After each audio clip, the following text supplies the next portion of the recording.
Oh.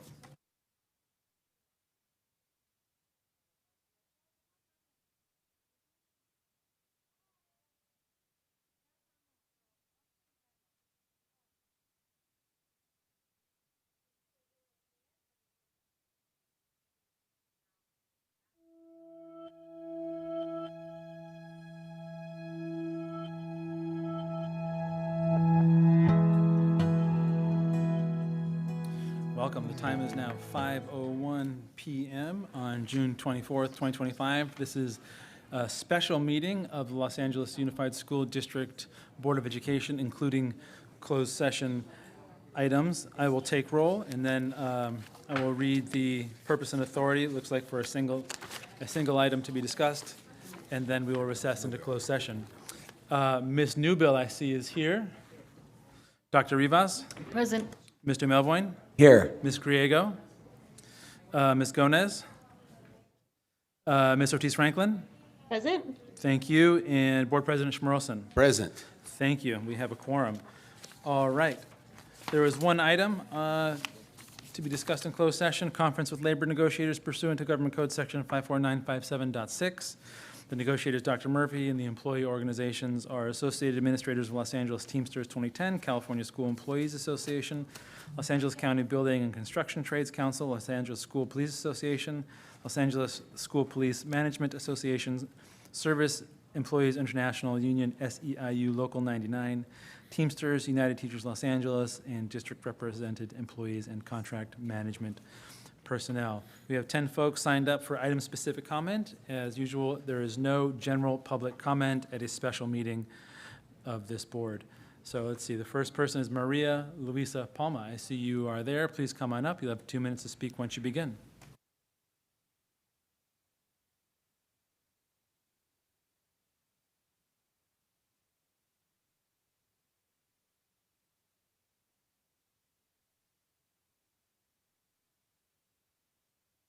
This is the rotting system you and your predecessors built.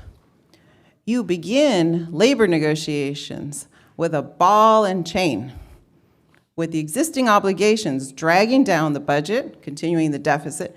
You've talked about implementing zero-based budgeting, but you can't do that with the existing bargaining agreements in place, right? You have to start with that.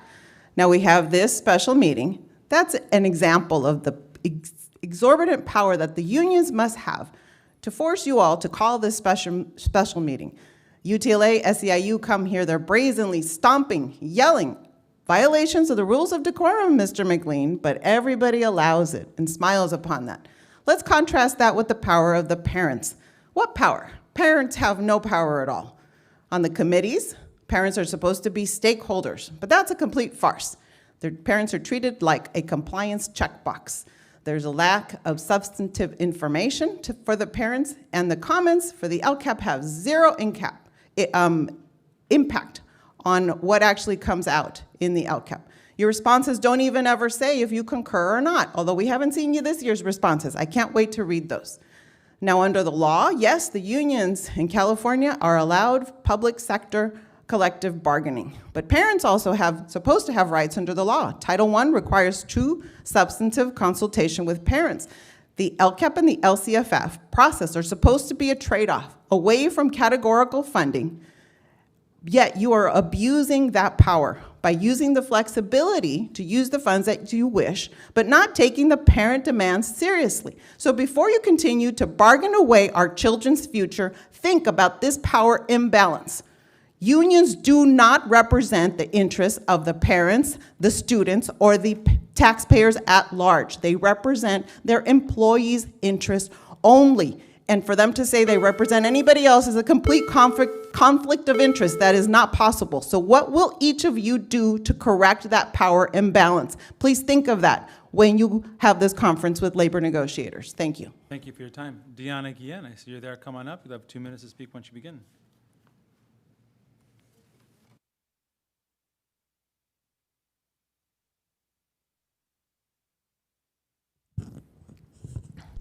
Buenas tardes, miembros Good del afternoon, board. members of the board.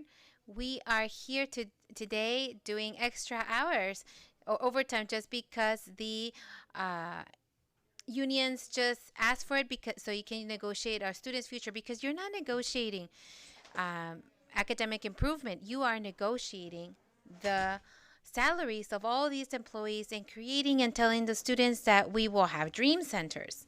For what? So that to create other positions, because you will need to make cuts in what is teachers.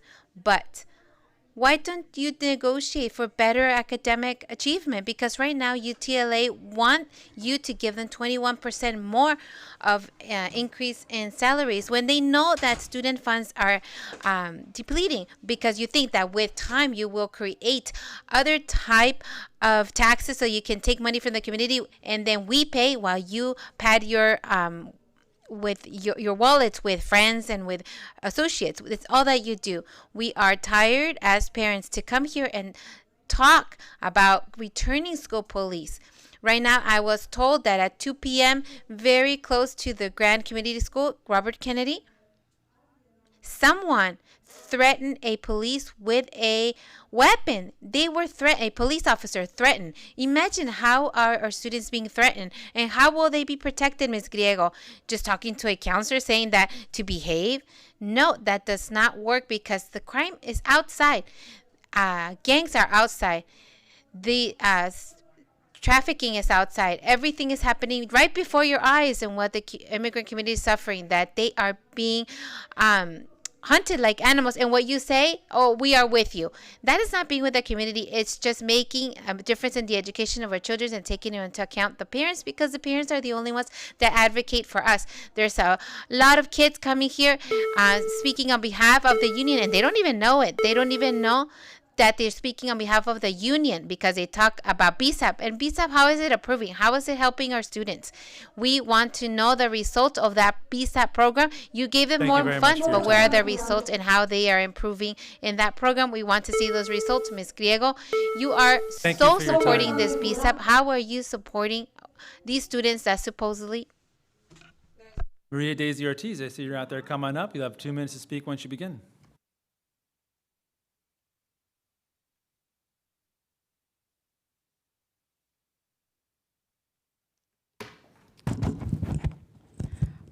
Buenas tardes. Good afternoon. Just like my colleague said, we are here on overtime, and it is because we love our children and we believe in the intelligence of every single one of them, that you pull them apart with so much personnel that you negotiate for that does not even that you don't even monitor or evaluate in reality. With who you need to negotiate is with us, because we are volunteers, but we put the capital in your hands, and those are our children, and not you don't take them out with red numbers, because to look nice for you, you graduate them with a D, and then you do away because you're done with them because we have D, because we have 86% of graduation. But that is a false. That is a lie. Stealing dreams. Why don't you negotiate with us? I was with Ms. Carla Griego telling her that there needs to be a committee established for low-income parents, because it is a large district and we need the information to flow from the bottom to the top and from the top to the bottom, because we as partners, we need transparency, we need inclusion. And then she just started to make up a bunch of stuff, and lastly she told me, and how do you want us to do it? And how do you want me to say it? Oh, well, very easy. To get to a place, you need to have a way, and the way that we want for there to be transparency, so that there's communication and so that there is inclusion, we need to make a parent committee. And Mr. Scott knows, and many of you know, but just because parents, you don't like us, because you don't like for us to make those difficult questions, but it is our children, it is our future, and I would like for you to be in the parents' shoes. And if there's no safety, how are students able to learn? So it is very important that safety is a priority and not just a band-aid, just like you are managing it. The police is necessary because it creates respect, looks after the sale of drugs, gangs and crime. But since you here do have it. So why do you have Thank you police for your here? time. Okay, gracias. Thank you, and have a nice afternoon. Okay, David Tokovsky, you're next on the list. I don't see you in the room, but I also do not have you online, Mr. Tokovsky. Let's see, Jenna Noyes, I see you're on the line. Please press *6 to unmute yourself, and you'll have 2 minutes to speak once you begin. Jenna Noyes.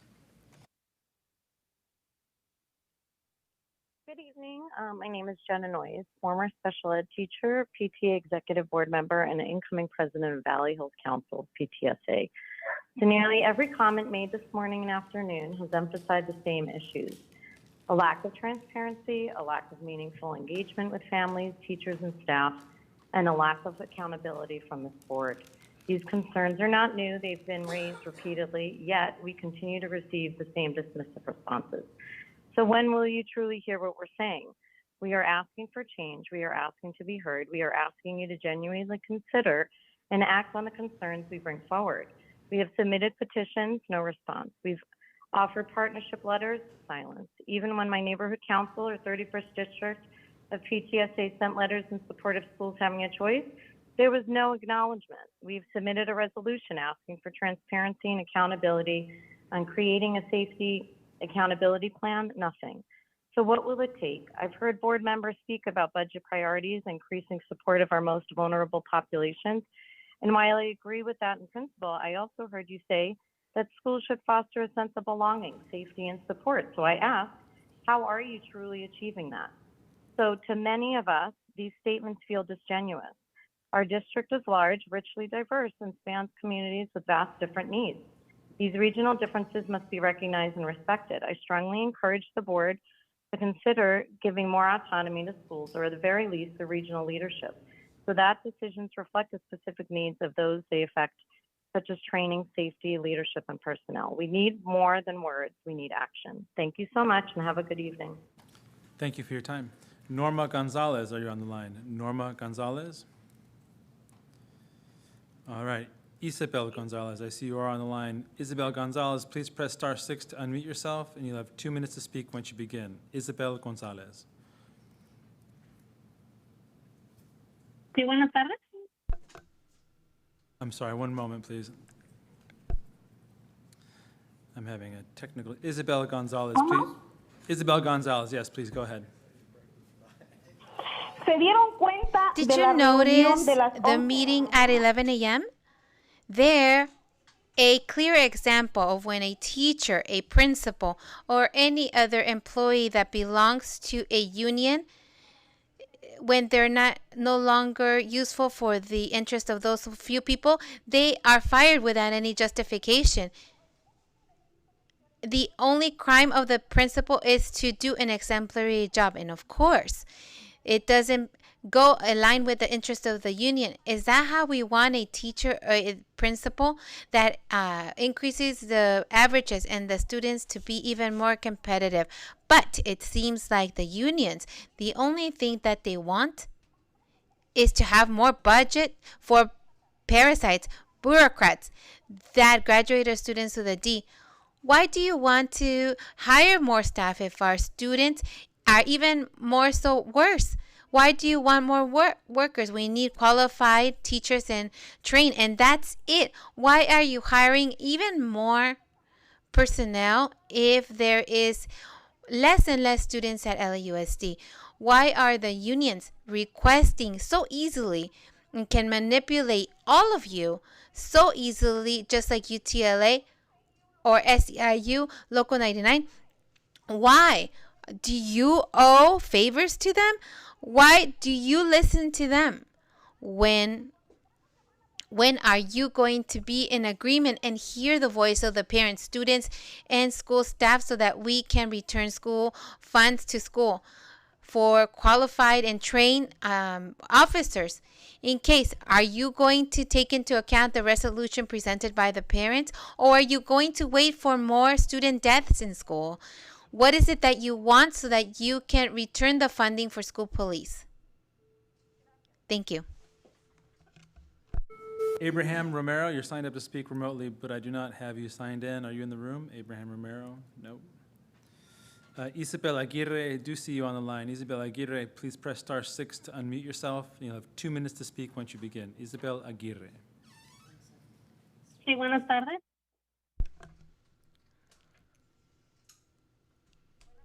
Good afternoon. My name is Isabel Aguirre, and the labor partners are charged to document a lot of the events and requesting social justice programs. And it seems like they are the bosses of the district, and you, members of the Board of Education, are just their puppets, because many of you here represent your interest of the union. The parents are outside of this, and that is not fair. We need for negotiations. Do not lose focus. Our students are even more behind with this situation. We need for you to focus in the academics and are improving our student academic achievement. We need direct support for our children, and we need to see the progress of the programs before we invest more money in them. And an observation, just like you have little flags to represent the LGBTQ community, we want and we request support for students with disabilities, because they too have been targets of the current administration attacks, and they have been rejected by our society and even the district. Thank you for your time.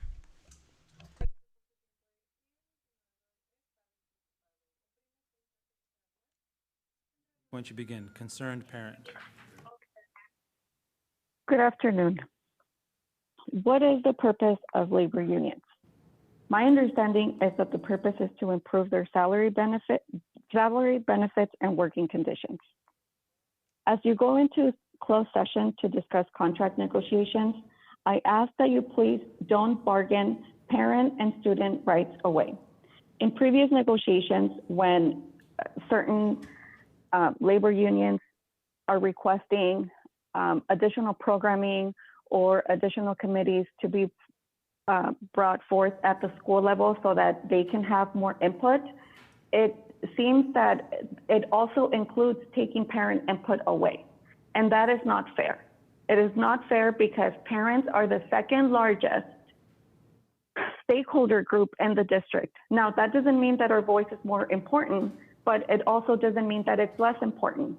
I understand that as you all are appointed into your positions, you renounce anything that you had previously. However, you wearing your red shirts, which is not an attack, but it lets us know who you stand with. And since parents don't have a color to represent, and I don't think that you would wear one, it lets us know that you are not with the parents. We are continuously ignored. You bargain our rights away, and that needs to stop. Focus labor contract negotiations on working conditions and not taking parental and student rights away. Thank you. Thank you for your time. That concludes general public comment. Time is now 5:19. We're going to recess into closed session.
Good evening, welcome back. The time is now 6:39 PM on 6/24/25. I'm going to take roll after having come back from closed session. Ms. Newbill. Present. Dr. Rivas. Present. Mr. Melvoin. Here. Ms. Griego. Here. Ms. Gomez. Here. Ms. Ortiz Franklin. And Board President Schmerelson. Present. Okay, we have a quorum. I have nothing to report out. The time is now 6:39. If there are not any objections, the meeting will be adjourned. And we have gavelled out. Thank you very much.